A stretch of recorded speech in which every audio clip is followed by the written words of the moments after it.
갈라디아서는 사도 바울이 갈라디아 교회에 보낸 편지입니다. 여기에서는 율법을 다루면서 율법은 단지 우리를 깨우쳐주는 몽학선생, 초등교사에 지나지 않을 뿐 하나님이 주시는 은혜를 덧입고 성령의 열매를 맺어야만 한다는 것을 말씀하고 있습니다. 1장 3절 가겠습니다.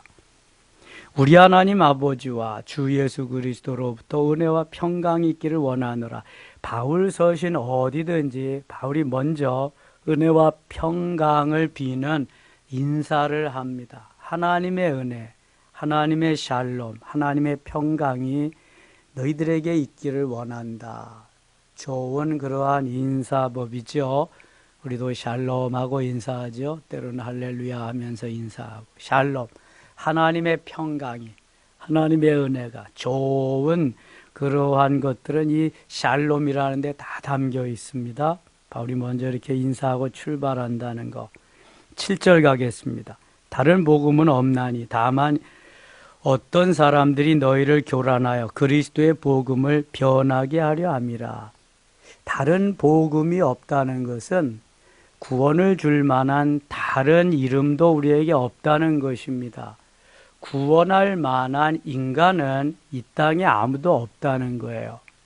그래서 사도행전 4장 12절에 다른 이로서는 구원을 얻을 수 없나니 천하 인간의 구원 얻을 만한 다른 이름을 우리에게 주시리 없음이라.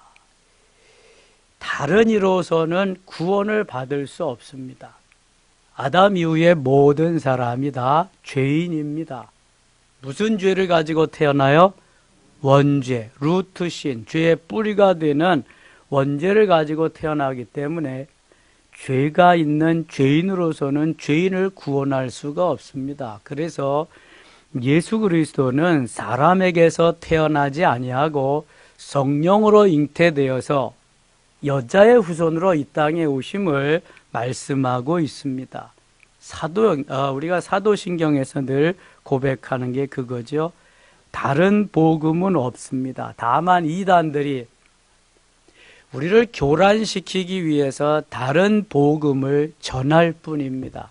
예수 그리스도께서 살아계신 하나님의 아들이요 메시아임을, 구원자임을 전하는 것, 예수 그리스도께서 나를 위하여 십자가에 몸버려 피 흘려 죽으시고 고난당하시고 그 다음에 다시 부활하시며 이 땅 위에 40일 동안 계시다가 하늘로 승천하셔서 하나님 보좌 우편에 앉아 계시는 그 주님을 믿는 것이 바른 믿음이고 그것을 믿는 것이 올바른 복음입니다.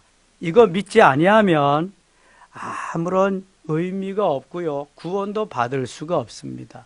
그것은 복음이 아닙니다. 예수 그리스도께서 유일한 복음인 줄 믿습니다.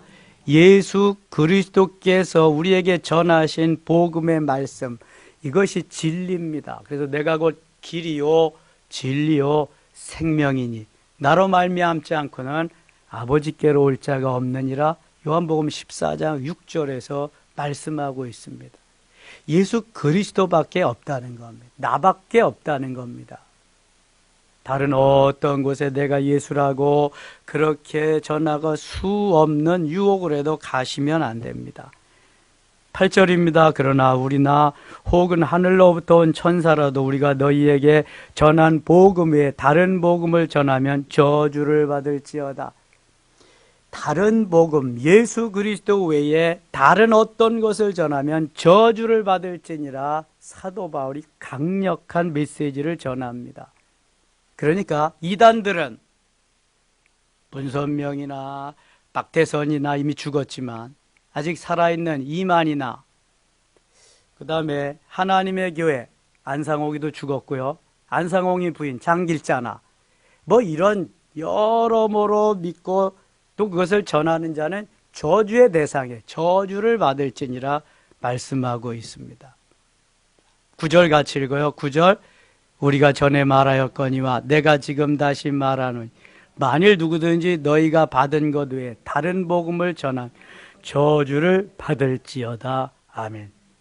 그러니까 이단들, 사이비 종파들, 잘못된 길로 가는 저들은요, 반드시 뭘 받게 돼요? 저주를 받아. 이게 하나님의 말씀입니다. 저주. 아니, 내가 예수 그리스도라고, 내가 하나님이라 그러는데 저주를 안 받겠어요? 반드시 저주를 받습니다. 이만희가 말하는 14만 4천 명만 구원을 받는 것이 아니라 지금 그들은 다 저주의 대상이란 말이죠. 거기에 휩쓸려 가고 유혹되면 안 됩니다. 자, 15절 보세요.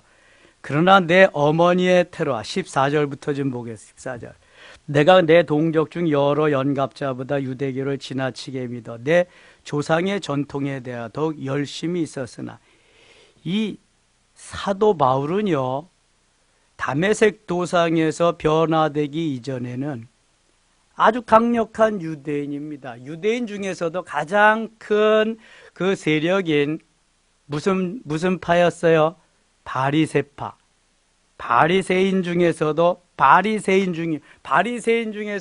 바리새인이었습니다. 가장 많은 그 분포를 차지하고 있는 그렇게 유대인 중에 유대인 바리새인이었는데요. 전통에 대하여 더욱 열심히 있었다. 15절. 그러나 내 어머니의 태로부터 나를 택정하시고 그의 은혜로 나를 부르시니가 어머니의 태로부터 나를 택정하셨다. 어머니 뱃속에서부터 나를 하나님의 자녀로 선택하셨다는 거예요. 좀 더 적극적으로 에베소서 1장 4절에서는 언제 선택하셨다? 창세전에. 창세전에 하나님은 나를 부르셨어요. 택하셨어요. 선택하셨어요. 사도행전 13장 48절에 보면은 영생을 주시기로 작정된 자는 다 믿더라 그랬어요. 영생을 주시기로 작정된 자가 있습니다. 지금도 나가면 그런 사람들이 있습니다. 이게 어떤 자냐? 창세전에 선택된 자입니다. 어머니 뱃속에서부터 모태로부터 선택된 자, 창세전에 선택된 자. 우리가 전도한다는 것은 그 사람을 찾아 나가는 겁니다. 그러니까 100명 전도해서 다 받아들이지 않았어도 그 중에 한 명이 101명째 간 사람이 복음을 받아들인다. 그게 바로 그 사람이 창세전에 선택된 자예요. 하나님이 영생을 주시기로 작정된 자입니다. 누가 전하면 받아들이는 사람이 있잖아요. 혹시 주님이 직접 마음을 감동해서 하는 사람도 있잖아요. 지난주일 제가 예화를 들었던 제 군대의 3기수 고참 정한영 씨 같은 사람. 네.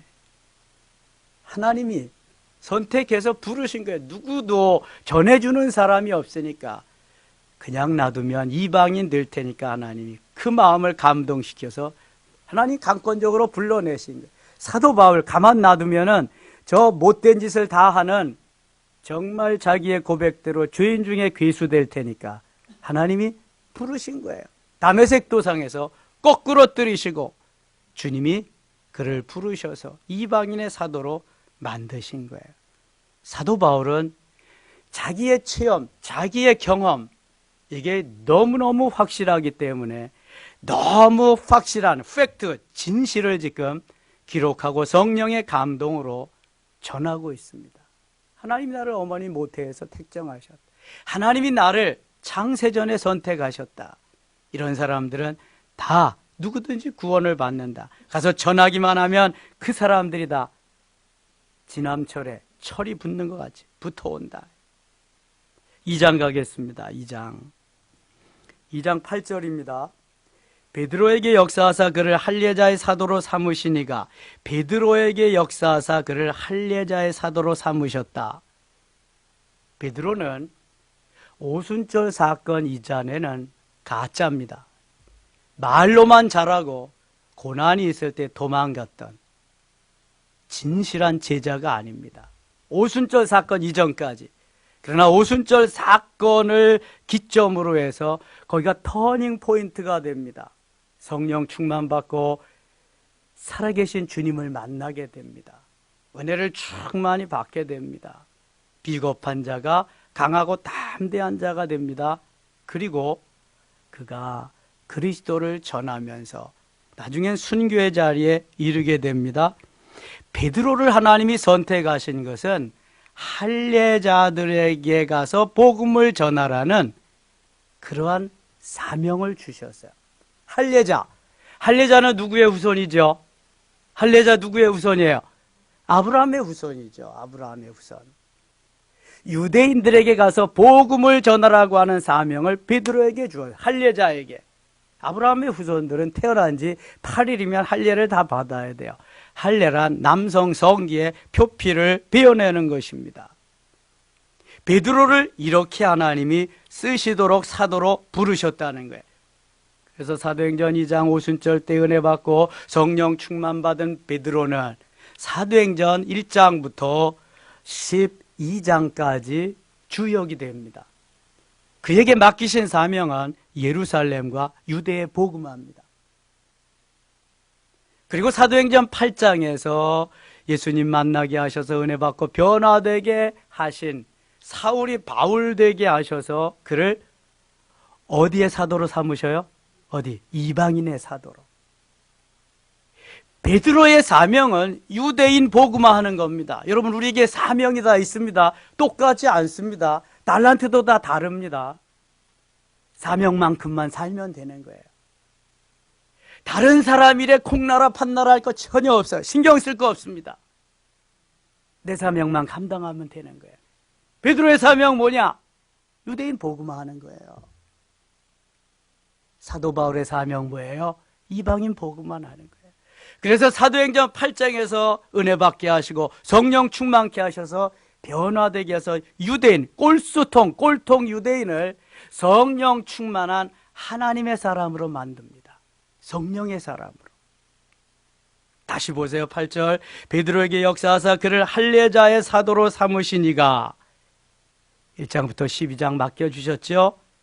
또한 내게 역사하사 나를 이방인의 사도로 삼으셨느니라. 제가 얘기 다 했어요 지금. 사도행전 8장에서 은혜 받고 9장에서 은혜 받고 놀랍게 변화된 이 사도 바울을 통해서 사도행전 후반기를 쫙 맡기시게 됩니다. 그래서 이방인의 사도로 삼으셨다는 거예요. 하나님께 너무 감사하는 거죠. 사도 바울이. 자, 9절 같이 읽겠습니다.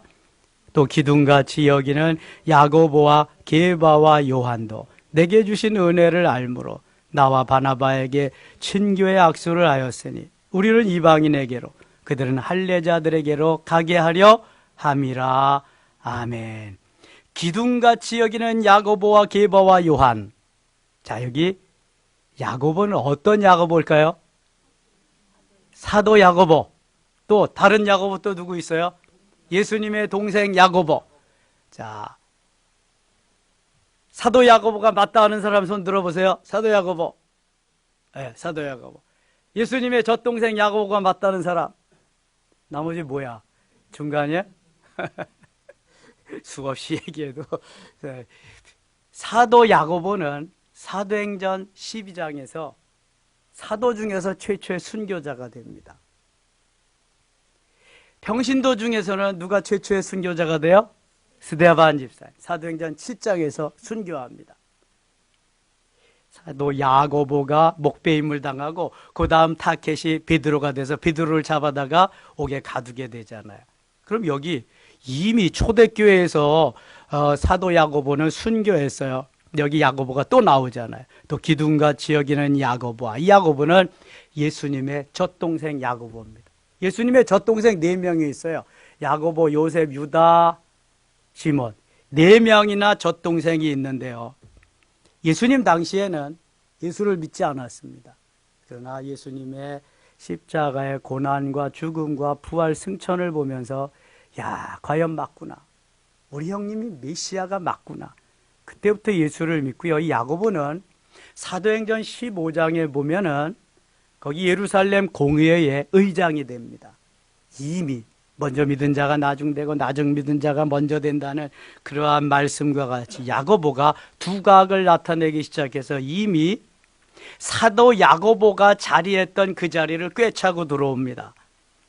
그래서 예수님 당시에는 베드로와 요한, 야고보가 삼총사였어요. 중요한 일이 있을 때마다 세 명을 데리고 다닙니다.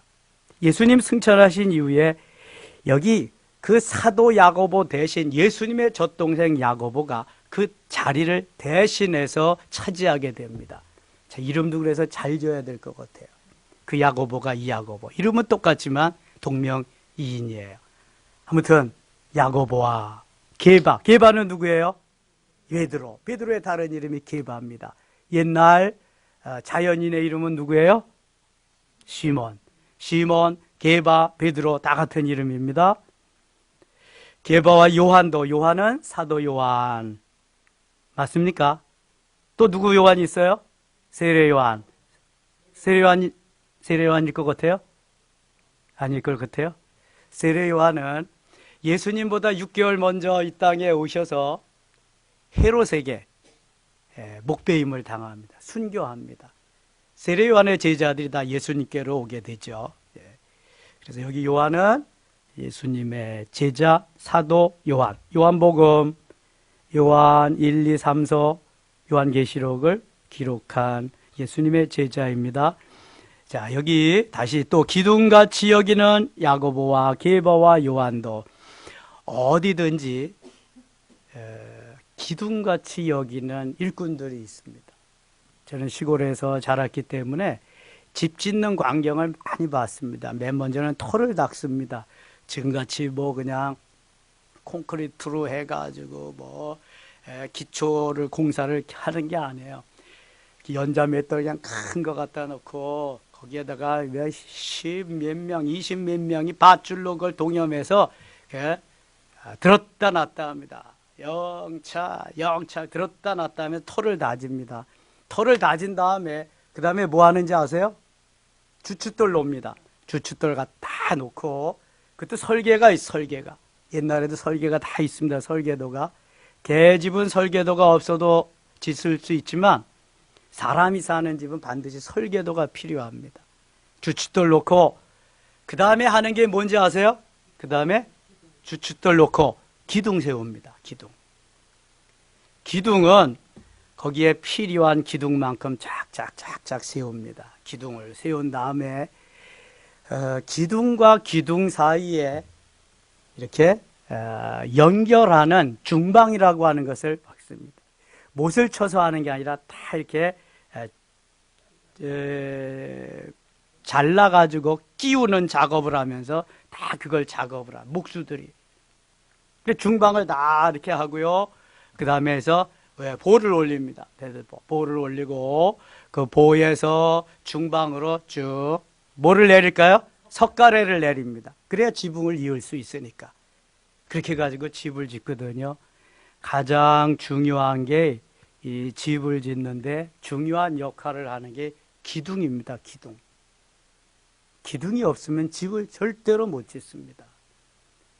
석가래용 갖다 놓고 집을 져요? 금방 쓰러져 버려요. 이기질 못하는 거예요. 궁궐이나 대궐, 그 다음에 큰 집 같은 데 한번 가보세요. 기둥이 어떻죠? 엄청나게 굵습니다. 엄청나요, 그 기둥이. 왜 그러냐 하면 큰 집을 버틸 만한 힘이 거기에 있어야 되기 때문에 그렇습니다. 요한과 야고보, 베드로, 게바, 야고보, 그 다음에 요한. 하나님이 기둥같이 여기셨다 그랬어요. 하나님의 일을 해 나가는데 이 세 사람이 기둥같이 그걸 떠받치고 있다는 거예요. 나머지 제자들이 이제 중방 역할을 하겠죠. 기둥과 기둥 사이를 연결하면. 또 다른 이들이 석가래 역할도 하겠죠. 자, 교회에서 기둥은 누굴까요? 교회에서 기둥은 누굴까요? 장로님들이 기둥입니다. 나는 힘들어서 안 돼. 기둥은 힘이 있어야 됩니다. 나는 견디기 어려워. 기둥은 인내해야 됩니다. 버텨야 됩니다. 기둥은 힘도 있어야 되고 인내심도 있어야 됩니다. 기둥은 야, 굳건히 버티면 돼. 격려도 할 수 있어야 됩니다. 나같이 견디면 되는 거야. 이렇게 독려할 수 있어야 됩니다. 기둥은 그래서 굳건하게 있어야 되고요. 기둥은 곧아야 됩니다. 곧지 않은 건 기둥 역할을 할 수가 없습니다. 바르게, 곧게. 그래서 이 기둥은 언제 어느 때나 버티고 있는 그것만 해가지고도, 그것만 해도 그 심벌, 상징성이 대단한 겁니다. 그러므로 기둥은 모델입니다. 기둥은 샘플입니다. 그 기둥을 보면서 그 집을 알 수 있는 것입니다. 예루살렘 성전에 두 기둥이 있었습니다. 무슨 기둥이 있었어요? 무슨 기둥이 있었어요? 아이, 그래, 내가 또 전하지. 야긴과 보아스라고. 야긴과 보아스 기둥, 두 기둥이 딱 버티고 있었습니다. 이야, 기둥이군. 기둥 역할이 얼마나 중요한지 모릅니다. 그래서 기둥이 흔들리면은요, 집이 흔들리는 거예요. 기둥이 흔들리면은요, 끝나는 겁니다.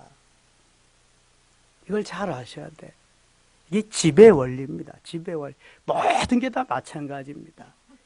하나님께서 바로 이 요한과 야고보와 게바를 선택해서 그 일을 맡기신 것은 너희들의 이 사명이 엄청나다는 것을 부여해 준 겁니다.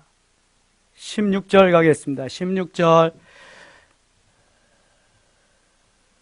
사람이 의롭게 되는 것은 율법의 행위로 말미암음이 아니요 오직 예수 그리스도를 믿음으로 말미암은 줄 알므로 우리도 그리스도 예수를 믿나니 이는 우리가 율법의 행위로서가 아니고 그리스도를 믿음으로써 의롭다함을 얻으려 함이라. 율법의 행위로서는 의롭다함을 얻을 육체가 없느니라. 자, 율법으로는 의롭다함을 얻을 수 없어요. 율법은 우리의 몸에 비유하면은 뭐와 같다 그랬어요? 뼈대와 같다 그랬습니다. 뼈대만 가지고 사람이라고 할 수 없습니다. 예? 그거는 바로 죽은 송장이나 마찬가지죠. 그래서 여기에 이 뼈대에 살이 붙어야 됩니다. 살이. 이게 바로 은혜라고 하는 것입니다. 이게 율법만 강조해서 율법만 가지고 되는 것이 아니라 예수 그리스도께서 오셔서 율법을 완성되게 하기 위해서 이 땅에 오셔서 그 은혜로 살 수 있도록, 율법이 뼈되면 거기에 살이 붙어서 은혜로 제대로 된 삶을 살아갈 수 있도록 이렇게 만들어주는 것입니다. 그래서 여기에 율법의 행위로서는 의롭다함을 얻을 육체가 없느니라. 율법으로는 의롭다함을 받는 것을 무엇으로 받아요? 믿음으로. 로마서 1장 17절에 오직 의인은 믿음으로 말미암아 살리라. 이게 하박국 2장 4절에 하박국 선지자의 메시지인데 사도 바울이 로마서에서 로마서 1장 17절에서 말씀했고요. 이것을 마틴 루터가 1517년 종교개혁을 할 때 역시 솔라 피데라고 오직 믿음이라고 이것을 가지고 종교개혁을 단행할 수 있었습니다. 믿음으로 의롭다함을 얻는 것이지 행함으로가 아닙니다. 여러분 뭐 잘해서 구원 안 받았어요? 예수 그리스도를 믿음으로 이신칭의 믿음으로 의롭다함을 얻는다. 20절 같이 읽겠습니다. 20절입니다. 내가 그리스도와 함께 십자가에 못 박혔나니 그런즉 이제는 내가 사는 것이 아니요 오직 내 안에 그리스도께서 사시는 것이라. 이제 내가 육체 가운데 사는 것 나를 사랑하사 나를 위하여 자기 자신을 버리신 하나님의 아들을 믿는 믿음 안에서 사는 것이라. 아멘. 이거 영성의 기본입니다. 기본. 암송해야 된다 그랬어요. 자, 암송할 수 있는 사람 암송하고 모르는 분들은 보면서 하고 시작. 내가 그리스도와 함께 십자가에 못 박혔나니 그런즉 이제는 내가 사는 것이 아니요 오직 내 안에 그리스도께서 사신 것이라. 이제 내가 육체 가운데 사는 것은 나를 사랑하사 나를 위하여 자기 자신을 버리신 하나님의 아들을 믿는 믿음 안에서 사는 것이라. 아멘. 손바닥에다 새겨가지고 스마트폰에다 좀 메모리해가지고 다니면서 암송하세요. 내가 그리스도와 노래를 하든지 그냥 모르면은 어떻게든지 암송해야 돼. 이거는 사도 바울은 이렇게 내가 죽고 주님이 사시는 삶을 산다고 고백하고 결단했음에도 불구하고 얼마나 고민하는지 몰라요. 왜냐하면 내가 원하는 바 선을 행하지 아니하고 원치 아니하는 바 악을 행하는도다. 오라 나는 곤고한 사람이로다. 이 사망의 몸에서 누가 나를 건져내려 하면서, 그래서 계속 자기를 쳐서 복종시키고 날마다 죽고 시시때때로 죽으면서 주님 앞에 가까이 가는 그러한 삶을 위해서 얼마나 피 터지게 노력하는지 몰라요, 사도 바울은. 그런데 우리는 이제 대충 하면서 복은 받으려고 하니까 이게 뭐가 잘 안 되는 거예요. 3장 가겠습니다. 3장. 어리석도다 갈라디아 사람들아, 예수 그리스도께서 십자가에 못 박히신 것이 너희 눈앞에 밝히 보이거늘 누가 너희를 꾀더냐. 내가 너희에게 다만 이것을 알려 하노니 너희가 성령을 받은 것이 율법으로야 행위로냐, 율법으로냐 행위로냐, 혹은 듣고 믿음으로냐. 여러분 뭐 같아요? 율법이에요? 행위예요? 아니면 믿음이에요? 셋 중에 뭐예요? 네, 우리가 의롭다함을 받는 것은 믿음으로입니다. 율법으로도 아니고 행함으로도 아닙니다. 오직 믿음으로. 예수 믿으면 구원을 받는다. 예수 믿어도 선한 일을 행해야 구원을 받는다. 전자입니까? 후자입니까? 예수 믿으면 무조건 구원 받습니다. 그러나 마태복음 7장 20절 같은 데 보면은 주여 주여 하는 자마다 다 천국에 들어갈 것이 아니 오직 내 아버지의 뜻대로 행하는 자라야 천국에 들어갈 것이니라. 이 말씀은 어떻게 하면 좋겠어요? 예수를 믿고도 반역자가 있고 배반자가 있습니다. 예수를 믿어도 가짜가 있다는 거예요. 교회 안에 예수 믿지 않는 사람이 많답니다. 무엇을 의미하는 거예요? 구원의 확신이 없어요, 지금. 예수 믿고 오직 주님만 바라보면서 달려가는 우리의 삶이 되어야 되는데 이것은 한 방편이고요. 그냥 종교 생활하는 거예요. 우상을 믿는 어떠한 우상을 섬기는 그 사람과 별로 다를 바가 없이 교회에 왔다 갔다 하는 사람들이 많다는 거예요. 있을 것 같아요? 없을 것 같아요? 많다니까요. 제가 하는 말이 아니라 통계적으로요. 60%가 구원의 확신이 없대요, 여러분. 60%가 무려.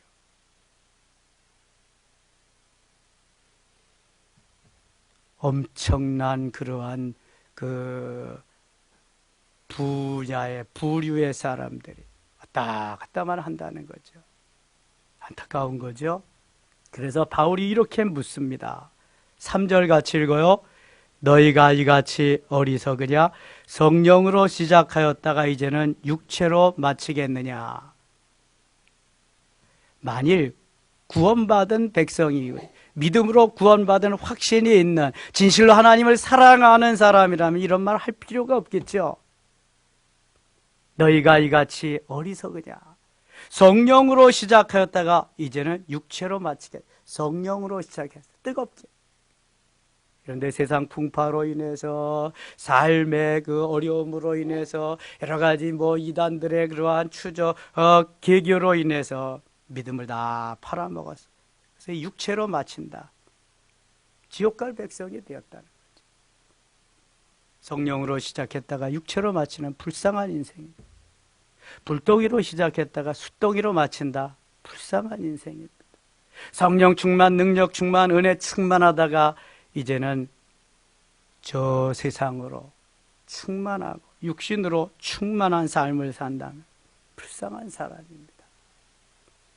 우리가 가지고 가는 것은 오직 믿음뿐, 주님이 내게 주시는 그 믿음, 은혜의 분량, 그것만 가지고 가는 것이지 이 땅에 속한 거 가지고 가는 건 아무것도 없습니다.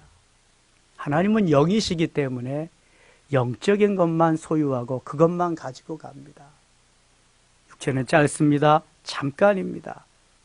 영혼은 영원합니다. 영혼은 계속 천국에까지 이어지는 겁니다. 성령으로 시작하면 성령으로 마쳐야 할 줄 믿습니다. 성령으로 시작했다가 육체로 마치는 삶은 어리석은 삶입니다. 어리석은 삶이에요. 제가 늘 말씀드리죠. 독수로 없어지기보다는 타라 없어지리라. 독수로 없어지기보다는 타라 없어지리라. 샘물은 계속 퍼내야 샘물이 솟아나는 거예요. 퍼내지 않으면 거기에서 썩습니다. 아무도 나도 못 먹고 상대방도 못 먹고. 여러분 사용하세요. 쓰세요. 계속 쓰시면 날카로워집니다. 계속 쓰면은요 더 윤활유 친 것과 같이 더 부드러워집니다. 더 잘 됩니다. 안 쓰면 녹이 씁니다. 아무도 거들떠보지도 않습니다. 연말이 왔습니다.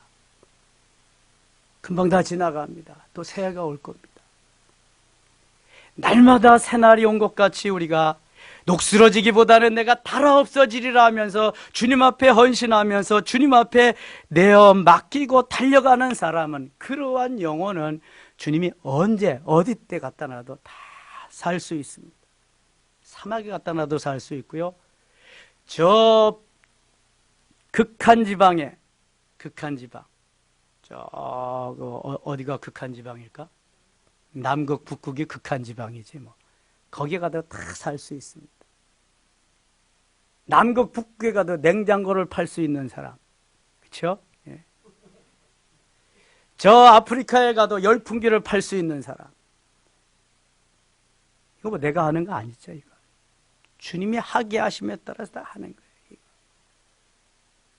뭐가 필요하냐면요, 은혜가 필요하고요. 은혜를 받은 자는 그 성령의 인도하심을 따라 반응하는 게 참 중요합니다. 반응은 내 의지를 또 드려야 되거든요. 이게 성령으로 시작해서 육체로 마치는 안타까운 어리석음을 범하지 마시고, 성령으로, 더 뜨거운 성령으로, 더 뜨겁고 아주 뜨거운 성령으로 차라리 불태워 없어져 버리리라. 하나님 태워주시옵소서. 얼마나 멋있겠어요. 너무 멋있잖아요. 비리비리 그냥 사는 거거든. 아유 못해요. 저 못해요. 조금 더 있다가 죽어도 못해. 죽었다 깨나도 못해. 이 사람은. 해야 됩니다. 해야 돼요. 하면은요 힘 주시고요, 능력 주시고요. 하다가 죽으면 순교야. 하다가 죽으면. 그러나 그냥 죽으면 개 죽음 하는 거야. 그거는 누가 알아주지도 않아. 그거는 멋있게 살아야지. 자, 6절 보세요. 아브라함이 하나님을 믿음에 그것을 그에게 의로 정하셨다함과 같으니라. 창세기 15장 6절에 보면 아브라함이 하나님을 믿음에 하나님이 이를 그의 의로 여기시고 이렇게 말씀합니다. 아브라함은 오실 예수 그리스도를 바라보고 구원을 받습니다. 의로 여기시고 하나님께서. 그런즉, 그래 아브라함이 얘기하는 게 그런즉 믿음으로 말미암은 자들은 아브라함의 자손인 줄 알죠. 믿음으로 말미암은 아브라함의 자손이다. 아브라함은 예수 믿고 믿음으로 자녀들 쫙 이렇게 그 후손 퍼뜨려 줬으면 이게 아브라함의 사명이에요. 갈 바를 알지 못하고 떠나라. 떠나는 거. 거기까지만 하면 되는 거예요.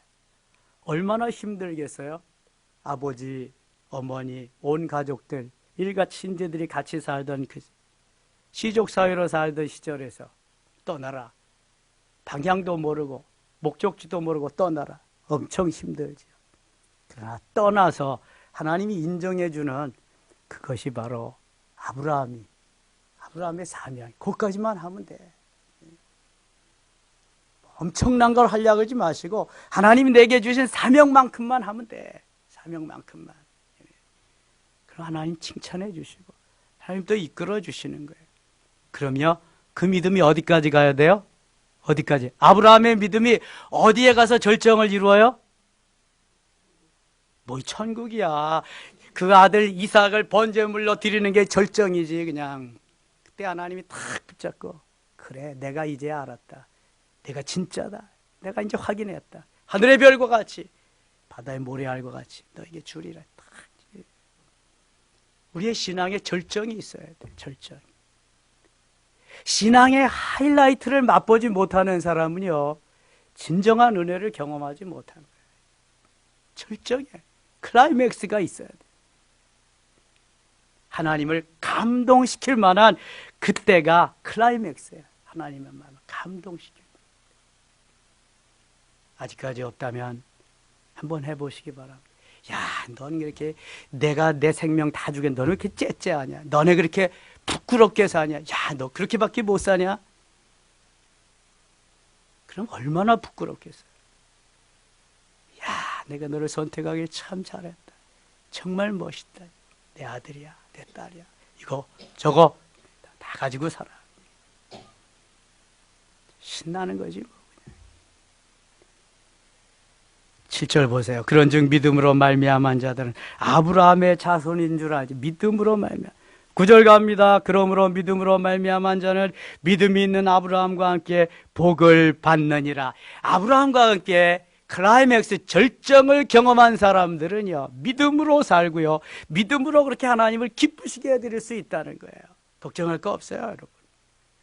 내 믿음이 문제지 하나님은 전혀 문제 없어요. 옛부터 지금까지 앞으로 영원토록 그럴 겁니다. 영원토록 하나님 전혀 문제 없습니다. 11절 갑니다. 또 하나님 앞에서 아무도 율법으로 말미암아 의롭게 되지 못할 것이 분명하니 이는 의인은 믿음으로 살리라 하였습니다. 율법으로는 의롭게 하지만 율법은 믿음에서 난 것이 아니 율법을 행하는 자는 다 그 가운데서 살리라 하였느니라. 21절 가겠습니다. 21절. 그러면 율법이 하나님의 약속들과 반대되는 것이냐? 결코 그럴 수 없느니라. 만일 능히 살게 하는 율법을 주셨다라면 의가 반드시 율법으로 말미암았으리라. 그러나 성경이 모든 것을 죄 아래에 가두었으니 이는 예수 그리스도를 믿음으로 말미암는 약속을 믿는 자들에게 주려 함이라. 믿음이 오기 전에 우리는 율법 아래 매인 바 되고 계시될 믿음의 때가 갇혔느니라. 24절 같이 읽어요. 이같이 율법이 우리를 그리스도께로 인도하는 초등교사가 되어 우리로 하여금 믿음으로 말미암아 의롭다함을 얻게 하려 함이라. 아멘. 전의 성경은 초등교사를 뭐라 그랬어요? 몽학선생이라. 깨우쳐주는 선생이다. 초등교사는 사실 깨우쳐주는 선생이잖아요. 아니, 요즘은 뭐 유치원 때 다 배워가지고 가서 초등학교에서 깨우쳐줄 것도 없어. 사실은 학교 가면 배울 게 없대잖아. 학원에서 다 배워가지고 가기 때문에. 그래서 학원을 또 안 보낼 수도 없대네요. 남들 다 그렇게 하기 때문에. 초등교사, 몽학선생, 깨우쳐준 거예요. 율법은 하나님이 우리를 이게 이렇게 가야 된다, 저렇게 가야 돼, 깨우쳐주는 역할을 하는 거예요. 율법이 뼈대와 같다 그랬는데요. 이 율법이 우리를 깨우쳐준다. 몽학선생과 같이, 초등학교 선생님과 같이. 그러니까 율법은 초등학문에 불과한 거예요. 거기에 이제 은혜와 진리가 고등학문으로 수준 높은 레벨 있는 그러한 것으로 살게 하는 거죠. 그래서 주님이 완성시키려고 오신 거예요. 25절. 믿음이 온 후로는 우리가 초등교사 아래에 있지 아니하도다. 그렇죠. 믿음이 와서 하나님이 은혜를 주시면 더 이상 초등교사에게 머물러 있을 수가 없어요. 이제는 교수님한테, 대학 교수님한테 가야지. 거기에서 전문적인 것을 배워야지. 25절 26절 너희가 다 믿음으로 말미암아 그리스도 예수 안에서 하나님의 아들이 되었으니 27절 읽고 마칠게요. 누구든지 그리스도와 합하기 세례를 받은 자 그리스도로 옷 입었느니라. 아멘. 그리스도와 합하기 위하여 세례를 받은 자는 그리스도로 옷 입었느니라. 그리스도로 무장하게, 예수 그리스도로 충만하게, 예수 그리스도로 무장, 성령 충만한 게 그리스도로 무장하는, 그리스도로 무장하고 그리스도로 옷 입고 안팎이 다 그리스도화 될 때에 노 프로블렘, 문제 없는 거예요. 주님이 오늘도 인도하시고 역사하시고 사용하시고 그를 통해서 멋지게 일하실 줄 믿습니다. 이러한 은혜가 우리에게 넘치기를 축원합니다. 아버지 하나님 고맙습니다. 하나님 우리에게 은혜 주시고 주님 자녀 되게 하시며 만나게 하시고 깨우쳐 주시니 고맙습니다. 성령으로 시작했사오니 성령으로 마치게 하시고 너 뜨거운 성령의 소유자 되게 하여 주시옵소서. 성령으로 시작했다가 육체로 마치는 불쌍하고 어리석은 인생 되지 않도록 인도하여 주시옵소서. 예수님의 이름으로 기도드리옵나이다. 아멘.